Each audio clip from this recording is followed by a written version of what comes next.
Alrighty, everybody. Welcome into another edition of the Wide Eye Sports Podcast.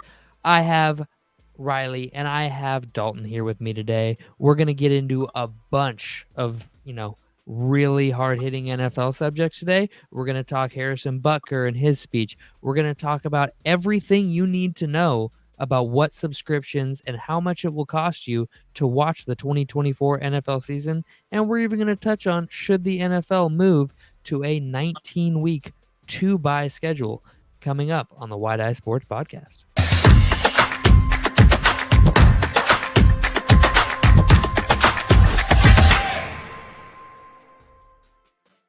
Alrighty, everybody, welcome in. We're going to get right into things here, but before we do that, make sure you like, subscribe to the channel.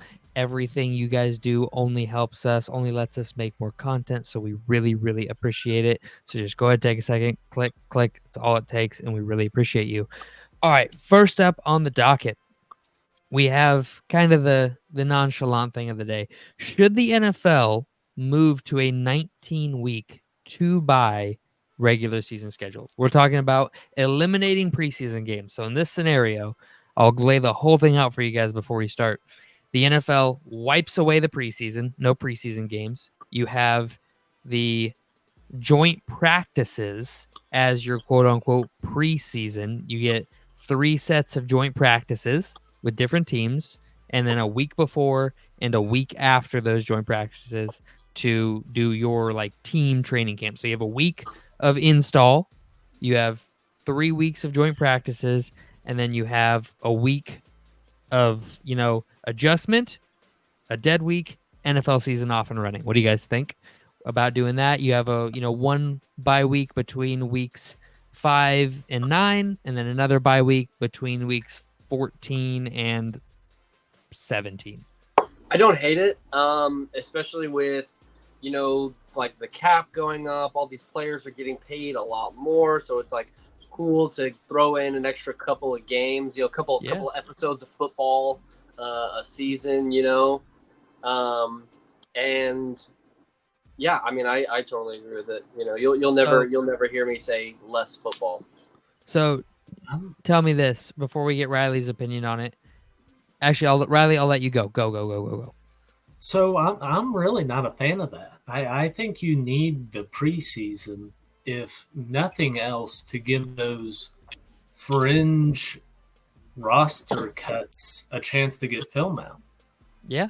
It gets fans familiar with the backup players. I feel like there is a need for at least 1 or 2 preseason games for these non-stars or starters.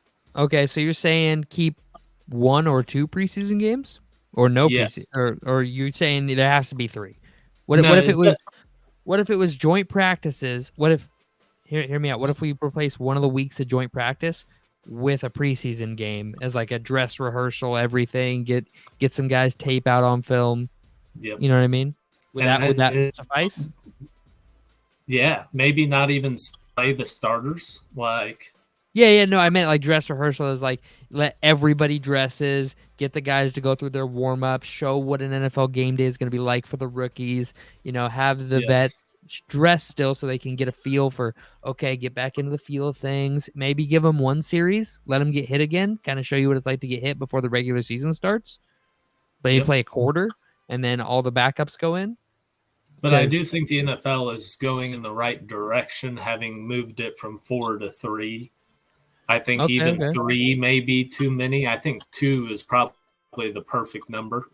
Okay. You get the starters out in the first game, and then the second game you sit the starters, and then you're off into the season. Yeah, for sure. So is 19 weeks too long for a 1 bye season? If everybody had a bye between weeks, you implement a dead week before the season starts. So a high school dead week, right? Nobody's allowed to be in the building, all that kind of stuff. So you don't have a true bye, but you implement a dead week. You're not allowed to be at the building. You're not allowed to be in with the coaches. And you can do it. Heck, you could do it that last month of or last week of August. So you have a week back in the building before you play your first game. And then 1 bye between weeks 8 and 14. Everybody has a bye within week or 7 to 14. Everybody's got a bye in that period, so it's kind of more fair. What do you guys think about that? Or do you think it should be like all the way through up until week 5 and buys start? I 5 through think 9? every day that I'm awake, I should see a football game, Brenner. No off-season. I wish. Football every day, more teams, Let's do always it. football. Let's do it. Let's start our own football league. Summer football league. Summer No, football. I think yeah, man, give us some more football. I never really saw the appeal in preseason games. I mean, I get, like wanting to give your backup guys or your second or third stringers like a chance in the limelight. But I don't know, man. Nobody wants to see those guys. You see those guys because you say that because the first stringers can't really play. You say that, but I am a person who thrives on the. I said the Hall of Fame game was like one of my favorite things about the NFL like season. Like that's on my Mount Rushmore because it's the first football. It's like it's guys trying their hardest to make a roster. I love that shit. Like I love that. So I get it. Like not casuals. Like I don't say that in a derogatory way, but just like more casual fans that don't care about the third string cornerback trying to make the team, don't care about it. But I love all football. I will admit, I was sad to see because Will Greer played for the Cowboys. He was our third string quarterback last year, balled out in game 3 of the preseason and went to the Patriots, and then we never saw him again. Yeah, but that's what happens. That's what happens. So you get that hype around a player that you love. You fall in love with him. I remember, and my heart got broken. I don't even know where he is now.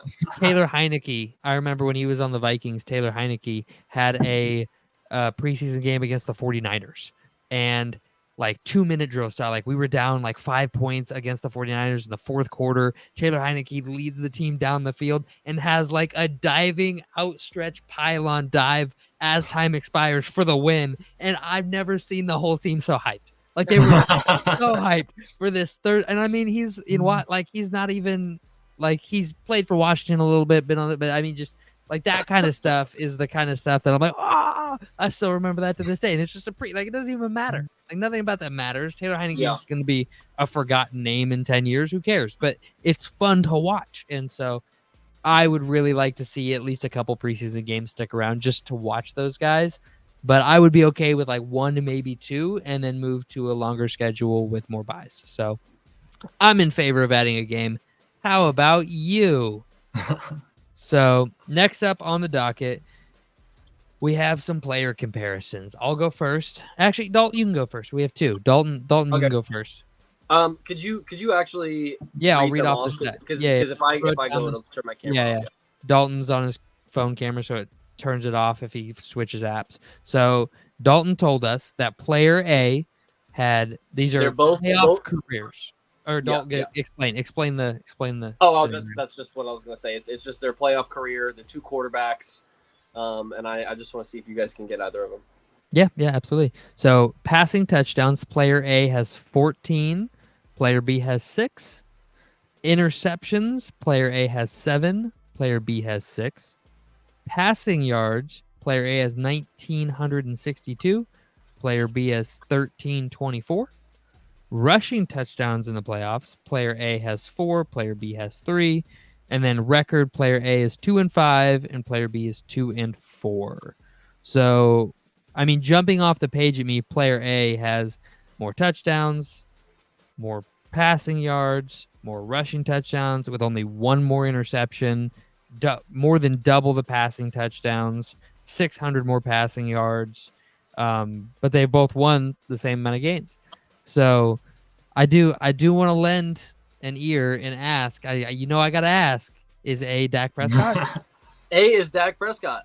Shocker. We were very shocked by that. Is B Phillip Rivers? No, B is not Phillip Rivers. He is. Do you want a hint? Don't make it too good of a hint. We're just starting. He's currently playing in the NFL. Okay. In the NFL. All right. So 2-4. It might surprise you. I got a couple names in my head, and I don't want to. So AFC or NFC? AFC. God damn it. Is it Joe Burrow? No. Okay, thank God. I was like, I don't think these are Burrow stats. Like, I think he went to a Super Bowl, so I'd assume he won more than 2 games. But I couldn't remember if he'd won any outside of that season. So I was like, God, don't be Joe Burrow. Let's see, 2 and 4. Who else has started 6 playoff games in the AFC? That's what I'm trying to think. Yeah, 6 playoff games, and he's a current starter for a team, or he's currently in the NFL. Current starter. Current starter for an AFC team. Trying to think of people that would surprise me. It's not Josh Allen because I know he has more than 6 passing touchdowns and 3 rushing touchdowns. Is it Jimmy G? Nope. No, I don't. He said it may surprise us. That wouldn't surprise me for Jimmy G stats. I'm trying to think of somebody that would really shock me as far as. Give me to give you a bigger hint. This one might give it away. Don't give it away, but let's definitely get something else on the board. Give me can I? Was he drafted in the past? Do you know when he was drafted? He's been in the NFL for 6 years now. Last year was his 6th year. So he's made the playoffs every year? Yes. So is it Lamar? It is Lamar Jackson. Yeah. Lamar's made the playoffs every year? I doubt it, but I'm sure the Wild. record is. Oh, he probably won. He won 2 games, so he advanced and then lost. Also, I'm not entirely sure if that's. I literally had just looked that up because it was. No. That seems pretty. Lamar has struggled in the playoffs up until the past 2 seasons. I bet the majority of these numbers came in the past 2 postseasons for him because the big bugaboo for like the first 4 years he was in the NFL. How did I not think of this? Was that he didn't show up in the postseason. Now the past 2 years he's played a lot better, but he's still like. He hasn't won the big game. It was a random Twitter post that I saw when I was scrolling, and I was just like, "Ooh, Brenner loves player comparisons." I love player comparisons. Player comparisons. That was a good one, Dalt. Thank you for that. Ooh, yeah. You got it. The A was pretty obvious for you. Won't lie. It's kind of one of those things, but the B was a good one. The B was a good one. Guess if it's a quarterback, I'm comparing. One of them's going to be Dak Prescott. Going Dak Prescott. Okay. All right. So here I'm gonna get mine up on the screen so you boys can seize it. Where is it? Oh, there it is. Share. All right, so here we go. Here's the full player comparison here for you. So these are 2 running backs. Both of these players are running backs. Both of these players were drafted post the year 2000, and neither of them is currently still in the NFL. Okay. What's AV? So AV is a stat that I don't really touch on a whole lot that I actually really like. It's a very complex. It's like an algorithm level stat for how much the player is responsible for the team's success. Okay. So they assign a numerical value. So like, for instance, prime Aaron Rodgers, 2014 Aaron Rodgers had like a 23 or a 24, and that's like way up. Like that is insane. Like 2,000-yard AP had like a 25 or a 22. Like, okay, so the lower the number, but these numbers, so the ones that you see here are their career AVs. Okay. So over their entire career, this is the value they accrued, not their single season. So they were both similarly responsible for their team successes. They played, and this is in their first 10 seasons of their career.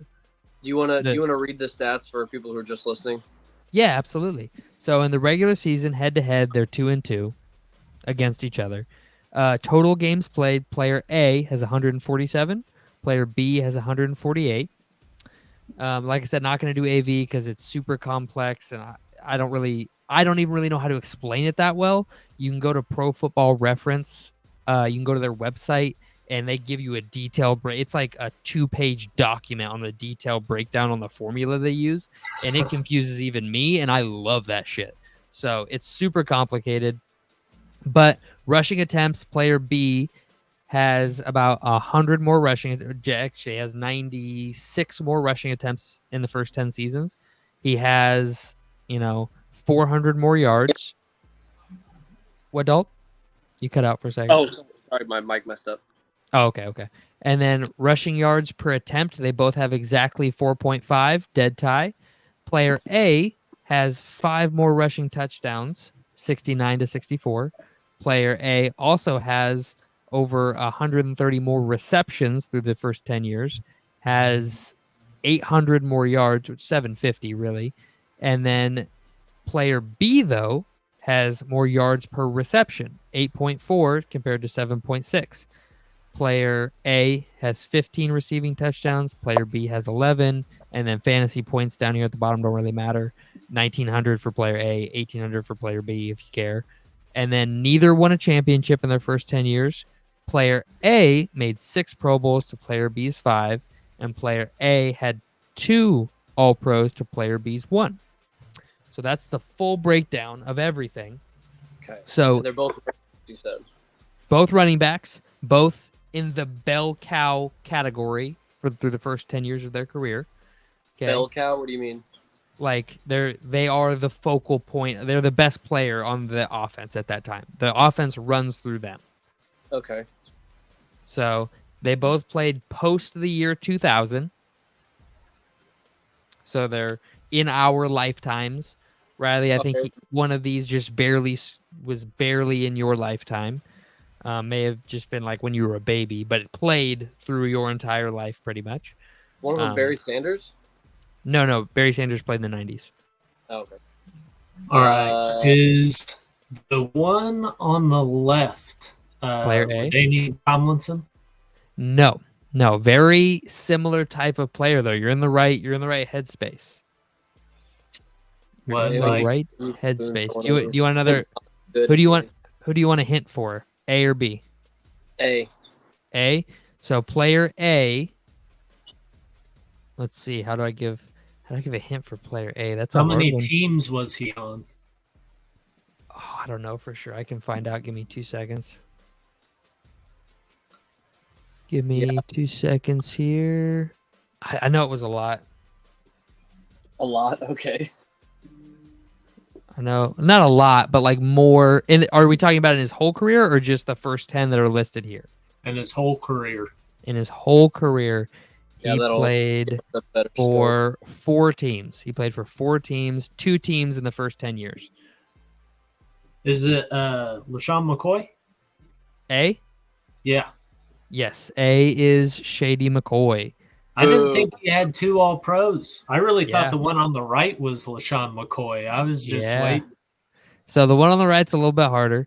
I can look up his stats too, so I can give you some hints. Is it Le'Veon Bell? It is not Le'Veon Bell. So player B played for 16 years in the NFL. Oh, wow. 10 of those were for the same team. Frank Gore? It is Frank Gore. Good job. Good job. So B is Frank Gore. A is Shady McCoy. When you think about it, like they had 2 wildly different careers. Obviously, Frank Gore went on to play, a little bit longer. They retired around the same time because McCoy started later. But these are remarkably similar through the first 10 years. Yeah. Punch for punch. McCoy was a little better in the pass game. Gore was a little better in the run game. Both were same yards per attempt. Gore even had more yards per reception. Pound for pound, these two go right at each other. Sure, McCoy has the 2. Oop, I didn't mean to do that. Has the 2 Pro Bowls, but these are just 2 really great players. Just 2 really all-time great players that I feel like don't really get the respect they deserve because the running back position has kind of gone away as this like, meh, nobody really cared. Any scrub off the street can come in and play running back. So really get the respect they deserve. And I wanted a little running back love in the chat today, so we had a little running back comparison. Very big of you. Thank you. Appreciate that. So I want to touch on something that a lot of people are seeing as very controversial, and it's been a big thing this week specifically. It is Harrison Butker going and doing his speech at his university. I forget what the name of the university is. I apologize. But he is basically saying that, you know, he loves his wife. His wife, you know, he's so thankful for her. And he, to some people, insinuates that women should only be mothers and house, like, caretakers for the house and all these other things that I don't think he meant in a derogatory way. I think he meant it in a way of like, you know, I couldn't do what I do without my wife being what she is for us as like a mother and a partner. And he wanted to inspire the women who want to do that with their life in a positive way. I don't think he meant to hold back from the women that want to do more.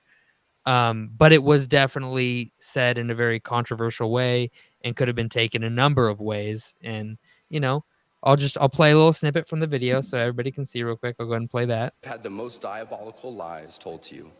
How many of you are sitting here now about to cross this stage and are thinking about all the promotions and titles you are going to get in your career? But I would venture to guess that the majority of you are most excited about your marriage and the children you will bring into this world. So that's just a little snippet. So you can see there at the end how like you were most excited about the children. You'll be like, you know, a lot of people can't have kids. A lot of people don't want kids. And it's kind of insinuating you're a woman, so you should have children and be a mom. Like I get that. Like, but I don't think that's the way. What do you guys think? I just want some opinions from you guys. I mean, he was speaking at a private Catholic college. Yeah. Who have come out and like supported what he said. Yeah. And it's not the first time that Harrison Butker has been involved in something controversial like this. Yeah, absolutely. The amount of people that were surprised shocked me. Yeah, I was kind of shocked by it too. Like I totally get living in Seattle, Washington. Obviously, you know, it's more liberal here than other things. So we don't do politics on the show, so we're not going to touch that. But it's just there's a lot more outrage about it. And I think people are just misunderstanding his message. He was speaking from a very religious, very like family-oriented position. And you can go watch the full interview and take your own personal opinions away. We're not trying to implant any opinions in anybody's head. Go watch the full video for yourself if you're going to talk about it. But, you know, I just wanted to get your guys' opinion on it. It's been like the big talking point amongst players, and you know it's been very like hot recently, and so I just wanted to get a little tidbit on it. I don't want to I'm not trying to sway anybody's opinions on it. Yeah. I don't think that the hate is as deserved as he's getting, but also just, you know, keep in mind where he was at, what he's doing, who he is as a person. Everybody's entitled to their opinions regardless of what side you're on. So yeah, but we won't spend too long on it unless anybody has anything else they want to say about it. Not really, man. You know, like you guys kind of already said it. You know, like it's what it is. He's comes from a very religious background, and those are the roles that they kind of have. You know, for husband and wife, and absolutely, you know, it is what it is. He's not saying that every single woman should be, you know, confined to being a mother. Yeah, you know, and you know, being mad at him and starting a petition to replace him on the Chiefs is just silly, you know. Yeah, I agree. But we're gonna move off that now. We'll move on to more like legitimate football related things, and that is, how much will it cost you, the viewer, to watch every single NFL game this season? We have the answers right here in my notebook. So I'm going to go over the entirety of the slate of every NFL subscription and what it will cost you to catch every game on a streaming service this season. So first off, Peacock, the one everybody lost their mind about last postseason, right? What the you mean? Oh, I gotta have a subscription. Aha! Most of you pay for it already, anyways. But anyways, so 1 month of Peacock will cost you $7.99 or $60 annually, so about $60 a year. The only exclusive Peacock game this year, only exclusive one, is the Week 1 Friday night game, Green Bay versus Philadelphia on September 6th. What you get with the Peacock subscription is it offers all NBC games throughout the entire season, 2 playoff games, 1 wild card, 1 divisional, neither of which are exclusive to Peacock only. And then total, you will be able to get 25 regular season games, or 25 games in total, 22 regular season, 2 playoff games, and a preseason game. So good value there. You get a lot with the Peacock. You're getting a lot. Yep. So next up is Prime Video.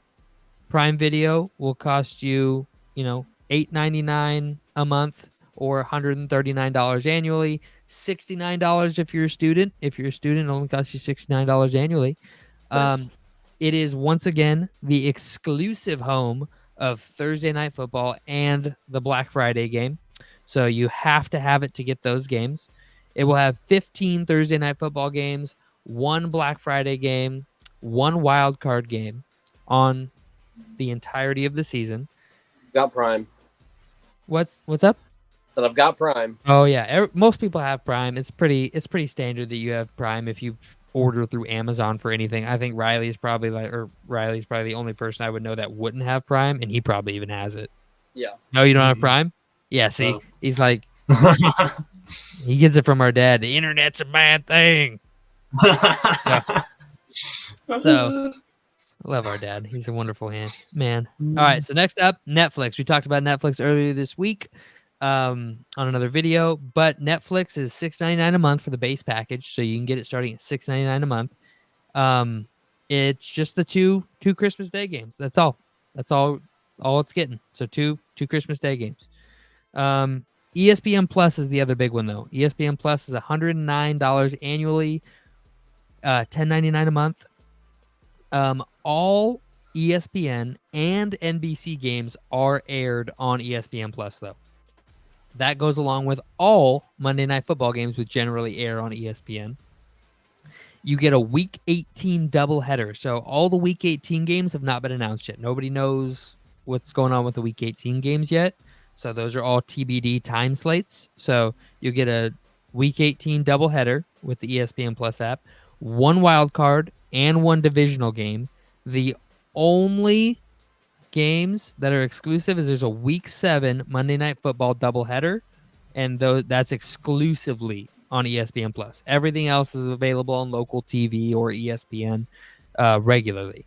And then the last thing you will need if you wanted to catch every single game is YouTube TV. YouTube TV is the now home of the NFL Sunday Ticket app. It had been DirecTV as far as back as I can remember. I don't remember if, Dalton, you may. I know Riley wouldn't, but Dalton, you may remember a time before that. I don't.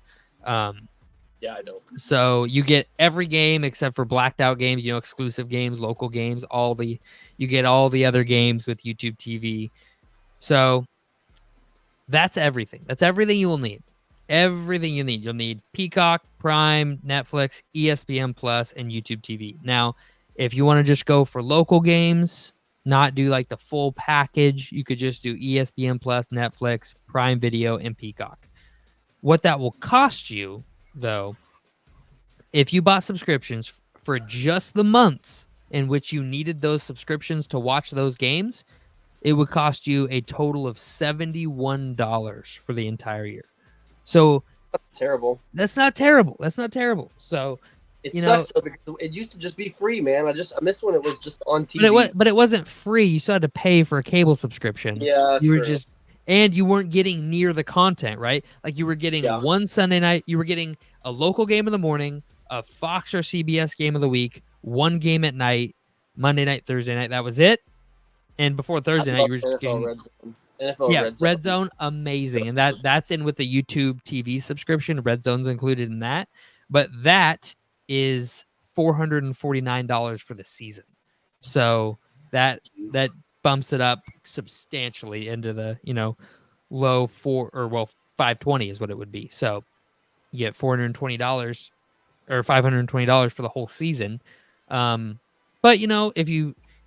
I'm 99% sure YouTube TV has a subscription based thing, so it's probably $100 a month, something like $89 a month, something like that.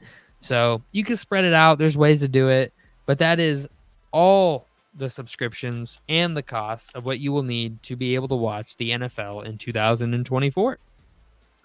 And that is the last thing I had on the docket for us. So unless you guys have anything else, anything you want to say, anything, does it shock you that it's only $71 to be able to get all these games? Are you guys surprised by that? Yeah, I thought it was going to be a little bit more.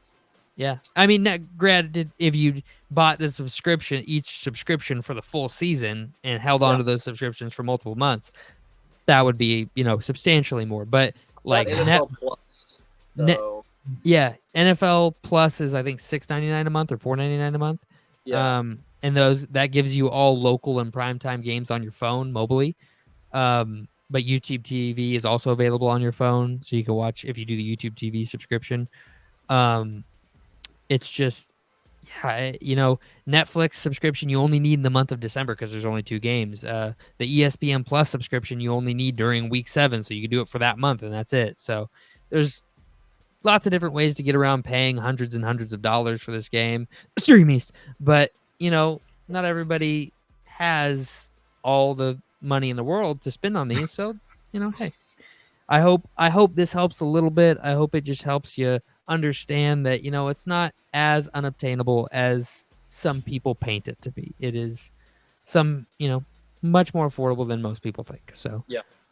With that, if you liked the video, make sure to jump down in the comments. Let us know what you liked, what you hated, and then hit that subscribe button, hit that like button, share with your friends, share with your family.